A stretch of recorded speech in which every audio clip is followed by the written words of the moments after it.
Hey. I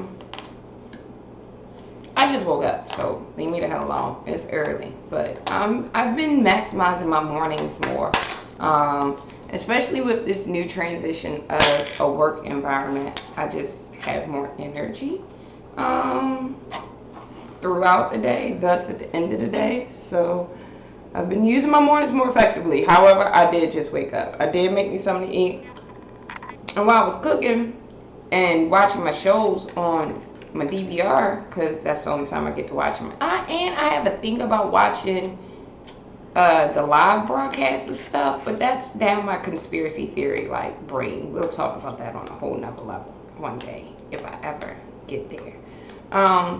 But this video today is going to be something new. It's going to be my DVR series. And I call it my DVR series because it's probably going to be like late episodes that I watch this shit. Like, I'm going to try to do a video on how to get away with murder tonight. What's today? Thursday? Yeah, today's Thursday. Oh, God. And I've been working for like 9 days straight. So I don't know what day it is. I just know I'm supposed to be somewhere by this time today. So, yeah. But anyway, so yeah, this is my DVR series, and I'm sorry I didn't stir my yogurt up first. Like, I'm just really overly concerned with putting food in my belly right now, because once you start eating, you gotta keep eating to the level in which you like to eat. So, I just got a couple of points over this last Black Lightning episode. And the reason why I'm doing a Black Lightning episode is because I really like Black Lightning. I like The Flash. It was another little geeky show that I was like so infatuated with. Shit, when Black Mirror was big and popping, I was one of the first people on it, and I'm like, I watch YouTube all the time. I watch YouTube so much, Xfinity's like, oh, that's one of your favorite channels, and I'm like, bitch, don't come for my life. Like, why are you doing that to me? So yeah, I be on YouTube and I like watching reviews of like episodes that I just seen. But, and I don't know why this is a thing to me, but it's a thing.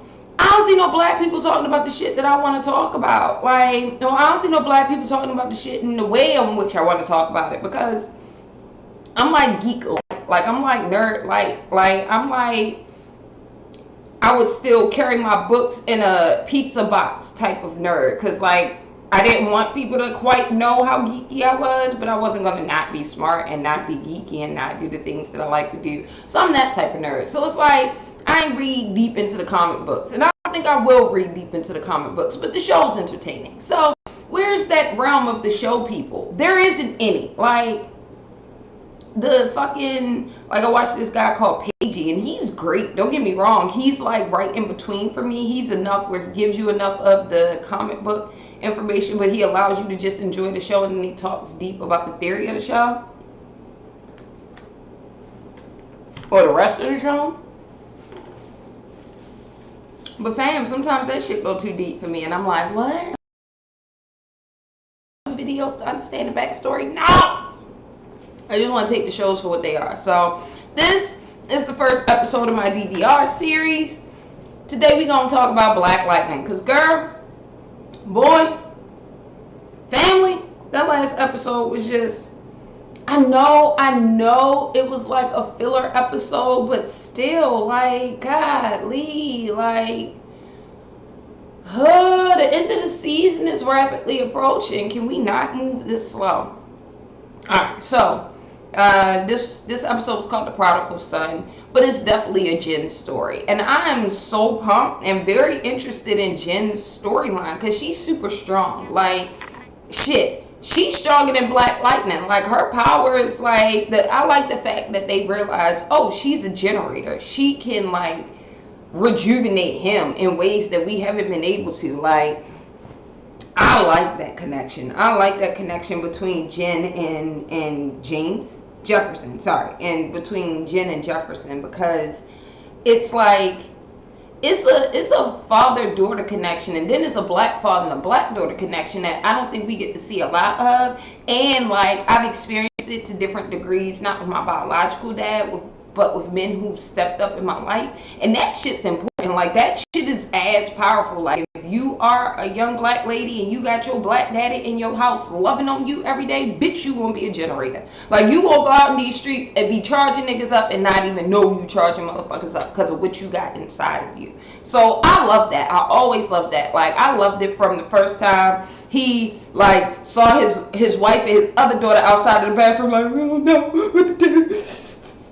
Go save her. And he went in the bathroom and was like, I got this. And he went in there and grabbed her and like just calmed. Oh God, that I watched that scene 4 times and cried each one more profusely the next time I watched it. Like, save your baby. So I'm loving that we're focusing on Jennifer. It is amazing. And she's great. Like, I just like that actress. Like, from when she was a little kid on that movie, Daddy's Girls, with Idris. I've loved her since then. She was so sweet and just so precocious. And, like, she reminds me of my niece and maybe a younger version of myself. So that girl is amazing. I should learn her real name, but she's amazing. I also feel like this was the episode of killing people they should have killed before the mid-season finale. Like they foreshadowed the shit out of those 2 deaths in this episode. Like, we ain't really have to, like, wait until a big old speech and sermon was given until the damn pastor died. Like, kill that motherfucker off. Like, he ain't doing shit anyway. Limping around, and a friend of mine said this: why does he solve every issue with a gun? I don't know, because he an old ass black preacher in the hood. Like, they probably still think that the gun is the way to go. You know, they say peace be still, and they like, I got a piece and it's made of steel. I guess that's literally it, or the thought process. But like, boy, if you don't take your ass, and he always, that actor who's playing the fucking pastor, yo, I grew up watching him be the gangster. Like, in every fucking black movie that I've watched, he's always been the gangster. So it's only apropos that this motherfucker has reformed his life, and now that he got shot and limping, this motherfucker is the preacher. Like, that, oh boy. If that ain't blackness to its blackness nth degree, I swear to God, that's blackness to the power of Kunta Kinte. Like, goddamn. Like, oh Jesus, he is funny. It's just every time I see him, I'm like, sit down, sit down. I just want to call him Otis. Sit down, Otis. Sit your old ass down. You want to know what else I thought was cute about this episode? The speech that Khalil gave Jefferson. That was the exact same speech that Jefferson gave Gamby. I see what you did there. That was cute. It's like, oh, now Jefferson's getting what Gamby's been trying to teach him for like 2 fucking seasons. And now Khalil is finally, I guess, I don't know what, becoming a scorned black man, I guess. But this motherfucker only got like 20 more minutes of life left, so it's fine. Go on, Khalil. Go on, be a hurt black man and die like that. I mean, isn't that the story? Yeah. I digress. I was just moving on. But yeah, Khalil, that speech wouldn't even be necessary had you had listened to Jennifer in the fucking beginning. And I hate saying shit like this, but like, dude, if she your partner, if that's your bitch, if that's your ride or die, right? Like, niggas keep saying they looking for men, people. Sorry, I'm working on the N-word. If it offends you, like, give me some time. I'm working it out my system. But like, if you want this chick to have your back to the nth degree and she like, hey, I don't think you should do that. Now she can't have your back. Now you don't want to listen. Now you your own man and you want to make decisions. Boy, those type of decisions had you walking around with them big dookie locks in your head. She would have at least combed it or something. Boy, ooh. Ooh, my blood pressure. My blood pressure. That scene outside of the hospital, I have dubbed it the millennial scene. Because, boy, Jesus Lord, goodness gracious, to the Trinity in me, I swear, that's just every day. Like, literally every day. I'm just sitting here minding my business. The girl's breaking down crying. So it's like Becky Lynn, because I'm assuming that's what her name is. Becky Lynn, don't nobody want your old ass little fucking edition fucking 2009 model up out of here. Like that. Anybody trying to steal your car. That's the first and foremost. But I love the way that Jen handled it. She got mad. She was about to attack her. And she was like, you know what? Fuck this shit. Boom. Bitch, your car exploded. It got hit by lightning. Look at God. Look at God. And walked up. Like, I love that. Also part of the reason why low-key I wish I was a superhero. Like with secret powers that you couldn't really see. Like, I don't want to walk around like the Thing, like walking around all full of rocks and shit, and you like, oh shit, here comes Virginia Thing, no, I want to walk around like on some Jean Grey, like Professor X shit, Jennifer type shit, just like, nah, I'm just Regina. Oh, what you say? Huh? What you say? Oh, okay. Back turn. Yeah, bitch, fuck your head. Like, that's why I zapped your ass in your ass. Like, what is wrong with you fucking dummy? But that's just me when I'm in my head fantasizing. So, but I love the way she handled that. The scene in the hotel when my girl Erica Alexander, now I know her real fucking name because I love everything about her. I've loved her from when she was on the Cosby Show, and I was like, who that black girl who keep just popping in? She funny as shit. And then when she was on fucking Living Single, and I was like, ain't that the girl? Max is the girl from the Cosby Show. That was the friend. That was Charmaine's friend, right? She always gonna be Max in my mind and shit. If you know me in real life, you know I am the Max of your life. And everybody needs a fucking Max. Because you need somebody who's gonna kick in your fucking door, ask you where the fucking fresh chicken at. I'll take day old chicken too, and tell you about yourself. And then either drink or fall asleep on your fucking couch. Probably both. Everybody needs a friend like that. What is wrong with you all? Y'all are blessed that y'all have a real life Max in y'all life. But I love the fact that she just popped up like those type of friends do, and she was like, hey, I was just in the neighborhood, figured you needed some help, and then looked at her father like, get the fuck out, like, it's time for you to go, bitch, I got this, like, I got this. I also like the fact that it was kind of, this episode kind of put Jefferson in a lot of the shoes that he puts people in effectually. Because, like, in that instance, the bitch was helpless. It was nothing that he could do. It kind of went back to that scene that I was talking about earlier where everybody was kind of helpless, didn't know what to do with Jennifer specifically. And, like, he came in to save the day. I think this episode, I guess in it being a transitional or just giving us information for the next part, I think the themes that I noticed was that Jefferson is now seeing it more holistically. And I think he got like the sacrifice that his team had to make. But now I think because there are a lot of arenas where he can't just zap his way through the shit, right? That he now has to see the strength that these other people who are a part of his team possess. And like Gamby, you can get it. Like his daughter, is it Nessa? Nessa, you can get it. Like this bitch can punch a hole in the wall. And that's it. Oh, and stomp real hard in the ground. And that's it. And she breathes real deep. Like, but other than that, like, I'm always leery about just straight strength superpowers. Because, like, unless you want, like, some Hulk type level shit, like, it's kind of useless. But whatever. Moving on. So I do like that. I do like the fact that it just shows you how if you want a solid team, you got to be able to understand all dynamics of that solid team. And even if you don't like understand it fully, you at least got to understand it enough to where you respect the need for that role on your team. So yeah, I'm definitely pumped about that. I also like the fact that like when she left the room and she told Jefferson, he was like, so what the fuck solves it? Because like I want to be able to solve it next time. And she's like, I gave her the understanding that she needed. Like, yeah, bitch, sometimes like when you are, just going back to earlier what I said, when you are a black woman who grew up in a house full of love and like affirmation and like power, and you go out into the streets, bitch, all you need is understanding as to why certain shit is happening to you for you to be able to superpower your way through the shit. I don't need the explanation of like, I don't need all this backstory. I don't quite need all of your feelings and the shit. I need to understand why this is happening to me. So I either can prevent it from happening to me again, or I can like control this shit when I can't prevent it from happening. That's all Jennifer was looking for. She was just literally going through some shit in her head. It started to manifest physically. And now it's like, help. I need someone. Help. Not just anyone. Help.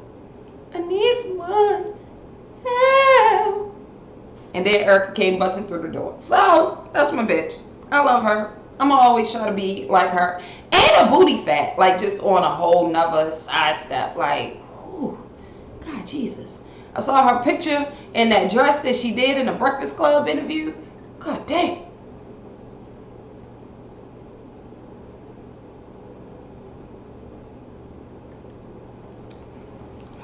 I'm a pump for a big booty. Big booty in the front, boy. Fuck the smile. I know it's poison if you're smiling. Anyway, let's talk about Tobias, because I skipped through him when I jumped over the scenes, because a lot of the scenes that I didn't talk about had Tobias in it. Because Tobias annoys me. Like, he's a strong actor, for the most part, for what his role is. His just supporting cast is just irksome. Like, they are irksome. They are annoying. I think the best supporting cast member that he had was his sister. I think she was killed off too fucking soon.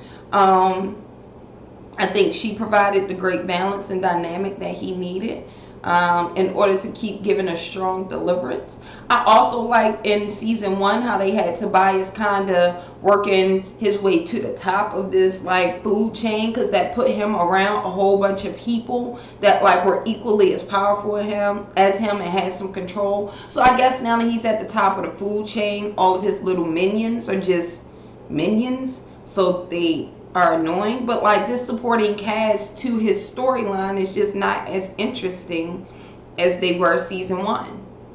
That's just it. And I hate this dynamic with this new boy. Like, I watch Gotham, or I used to a little bit, and it's like this new boy is the Penguin minus the actual fortitude to be your own fucking criminal mastermind. Like, he was the Penguin from season 1, so I guess that's probably where that's coming from. The Penguin when he was Fish Mooney's fucking henchman. Gotham was the other show that I was probably thinking about that I couldn't come up with the name of. But anyway, like, yeah, like, I hate that minion to a fault mindset or way, or that boy is annoying. And then his motivations, like, is your motivation really only dollars? Like, are you doing all this shit because you got that same $100,000?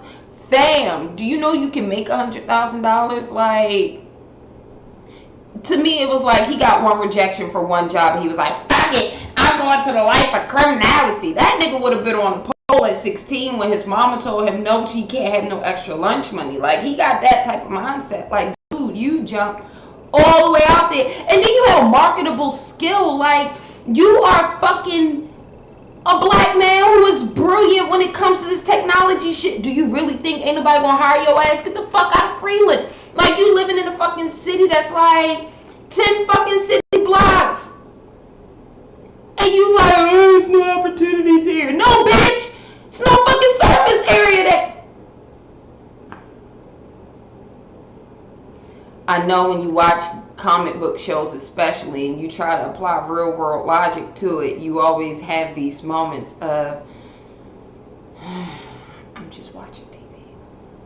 But still, I hate Tobias' supporting cast. And like, and then that combo that he had with the assassin girl, I will not contribute her name to memory either, because this bitch is a useless waste of space. And she just so like predictable. I knew she was gonna kill all them damn police officers when she was laying on the ground. And I was like, shoot that hoe, run over that hoe. Like, I was definitely the dude in the passenger seat. Like, what are you doing? We transporting something more important. Run that bitch over and keep it moving. And then we wouldn't be having this conversation this episode. But like, I knew coming in it was something like that scorned her with Tobias, the way that she answered the phone the first time he called her. But like, bitch, please. And okay, if you know me personally, you're about to hear this and then give me the side eye. Like, G. Yes, I'm talking to a portion of me, a part of me, an older part of me. So the fuck what? Alright, now that we ready. Girl, you don't get the fuck over the way that shitty ass man broke up with you. Like, he ain't shit. He don't want to amount to shit in his professional life. You see that he ain't shit. This nigga will kill his mama. This nigga killed his dad. And you want him to give a fuck about your feelings? Girl, if you don't get out of here. You should give a fuck about your feelings and not keep putting yourself around this little short motherfucker. You taller than him anyway. What the fuck is you doing? Useless. It was just an infuriating conversation for me. 2 more points and then I'm out because I gotta get ready for work. Ultimately, Khalil's death was just too prolonged for me. There were so many opportunities for Khalil to have died. And why kill him right when he might be an asset to the fucking Pierce family? Like, that makes no sense to me. Like, none whatsoever. And I'm hoping it was just like in real life, this dude had like some business opportunities that he had to go. I hope it's not what you normally get in these type of scenarios where you hear, oh, no, I'm the heartthrob of this show. I'm bigger and the show's popular, and so we see you because you on a popular show. Baby, you not popular because ain't nobody gonna go look for your blockhead ass after now. So I don't know. I hope it's not one of those, because like I was born in the 80s, so I watched a lot of fucking actors go through that in the 90s, and it's like it's not until now that I'm a little older that I can get to go back, and YouTube's your friend. I get to go back and see what really happened, and it's like, oh, y'all having some dumbass adult squabbles. Like, no, that's dumb. And I mean, I get it, because now that I work in a working atmosphere, I understand why you want to just wring your coworkers' neck and not want to come there anymore. So I get that too. I guess it's just, as I do things professionally, I always try to keep in mind that only I think I'm great. Only I think I'm great. Yep. So Khalil's death was just too prolonged, and if y'all was gonna kill him after coming right back from the mid-season, like 2 episodes in, and y'all should have killed that motherfucker, and we've been dealing with Jen's grief, because I think that would have been a more progressive way to kind of get the full story out. I really feel like they're going like leave us on some cliffhanger of, you know, is Jen going to turn into a superhero or not? And what I do know, because I did go looking, she is. So, like, let's get there. So that season 3, we coming out with how does Lynn fit in, like the first 2-3 episodes. How does Lynn fit into this team? By episode 3, we got Lynn like getting fucked up one time because bitch thinks she's super badass with this gun. She finds out that she not. She sit her little medical ass down and figure shit out medically. Like, that's your role on this team. But at this rate, I don't feel like we're going to get to that until the mid-season finale of season 3.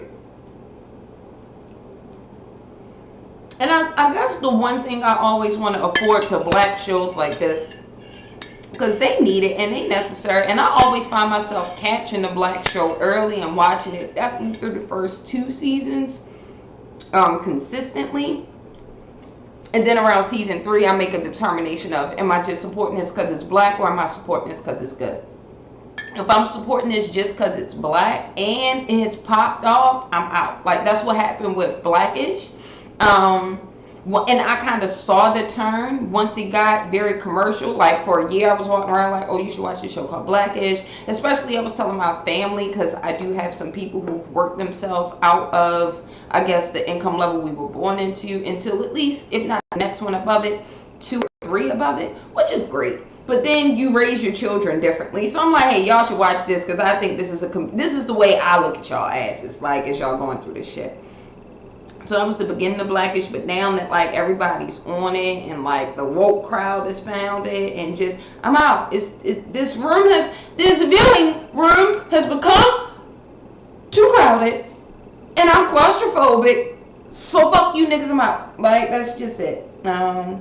So I hope that with Black Lightning they don't, because they're taking other trajectory, right now. Like, they're probably hitting their slump where they're finding their their crowd, and it's probably not a lot of us out there. I'm hoping that it's a lot, because they moved it also from Tuesday to Monday to get out the way for some old other Riverdale shit, as if we haven't heard that story a fuck ton, a million times. Like, there's always some way to put Superman on fucking TV. My entire life, we don't give a fuck anymore. Like, at least I don't. Like, I don't give a fuck about Superman. I've heard his fucking story every which way possible.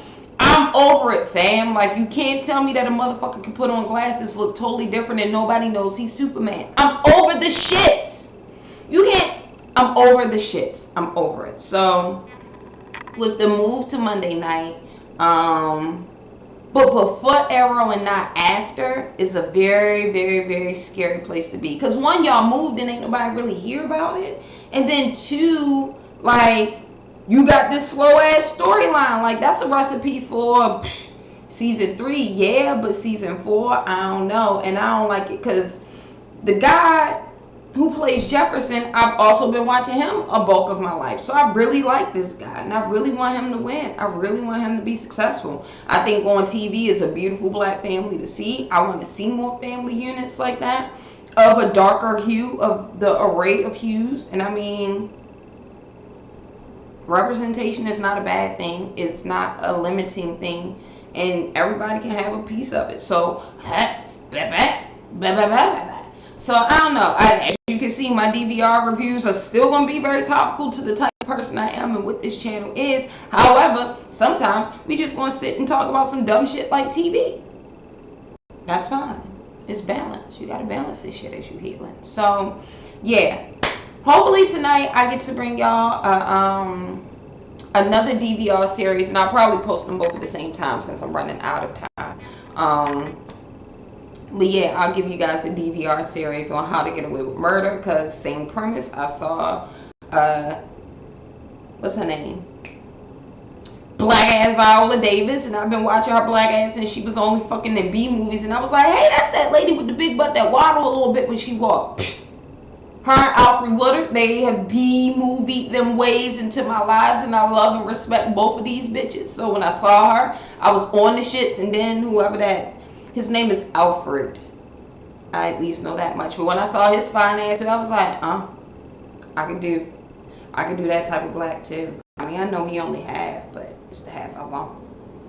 So, but yeah, so I'm gonna try to give y'all the DVR series of How to Get Away with Murder tonight as well. But yeah, this is something new. I also want to create another series called the Professional Skills Series, where I just share with y'all a couple of the skills that I have professionally, so you can, I don't know, learn some shit. Now it's going to take a little longer because I am a little anal when it comes to actually producing things. But that's it, and that's all. Black Lightning, please go watch it. Please go support the shit. Even if you don't want to watch it, DVR it, because unfortunately in America they still do the Nielsen ratings, and even a DVR tick counts as a Nielsen rating. So shit, bitch, DVR it and delete it in the morning. But like, help support. That's how you can help support. So yeah. Also, if you in the Whoville and you want to hear my opinion on some shows, let me know. I'm not doing reality shows though. I refuse. And I'm saying that now, and I'm trying to think, is there a reality show that I ever wanted to be like, girl, what the fuck? Maybe Ayana, but I only watch her every now and then again when the shit touches on my life. So, no, I don't do reality shows. And there's one or two that I may watch, and I definitely watch the reunions because I always want to see somebody get punched. That's just my abusive psychosis, but I'm working through it. But yeah, I'm definitely steering away from reality shows. So let's keep that. But if you have a suggestion, let me know. I would definitely give it a try, give it a workout. I'll also recommend shit that I'm watching or shit that I'm getting into. Like I say, Black Mirror is amazing, and Bandersnatch, if you have not started that rabbit hole, please do it for yourself, because you owe it to yourself. To watch it 17 million times. Actually, I might watch the first half of that as I'm getting ready for work. But yeah, this was my take on Black Lightning, the Prodigal Son. Y'all should just kill Khalil last season and called it a day. I don't know. I'm not happy his finance gone, but I won't miss his finance either. So it is what it is. Enjoy your day, guys. because I am, as always, still leaving you with light. Like you thought because we were talking about Black Lightning that you had enough? No. And I'm leaving you with some life because, of course, we were talking about Khalil dying, so now you need some life. Go get your life. Go do whatever it is that you need to do. But most importantly, all love you can handle, because I think I love talking to you guys. Have it.